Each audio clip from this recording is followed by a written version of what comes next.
नांदेडमध्ये आषाढी एकादशीच्या पवित्र दिवशी नांदेड पोलीस दलाच्या वतीने निर्भया वारी रॅली काढण्यात आली। महिला आणि बालकांच्या सुरक्षेबाबत जनजागृती करण्यासाठी ही रॅली आयोजित करण्यात आली होती। या रॅलीचे नेतृत्व पोलीस अधीक्षक अविनाश कुमार यांनी केले। त्यांनी स्वतः ताल मृदुंग वाजवले व फुगे उडवत आषाढी उत्सवाचा आनंद घेतला। रॅलीत मोठ्या संख्येने पोलीस अधिकारी, कर्मचारी तसेच शाळकरी विद्यार्थी सहभागी झाले होते।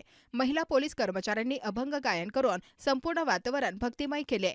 मिशन निर्भया अंतर्गत महिलांना सुरक्षित आणि सक्षम बनवण्याचा हा प्रयत्न होता। एसपी अविनाश कुमार म्हणाले, आषाढी वारीच्या माध्यमातून विद्यार्थ्यांना महाराष्ट्राच्या संस्कृतीची ओळख करून देतानाच महिला सुरक्षेबाबतही जागृती केली जात आहे। शहरवासियांनी पोलीस दलाच्या या अभिनव उपक्रमाचे कौतुक केले। भक्ती, सुरक्षा आणि संस्कृतीचा संगम पाहण्यासारखा अनुभव ठरला।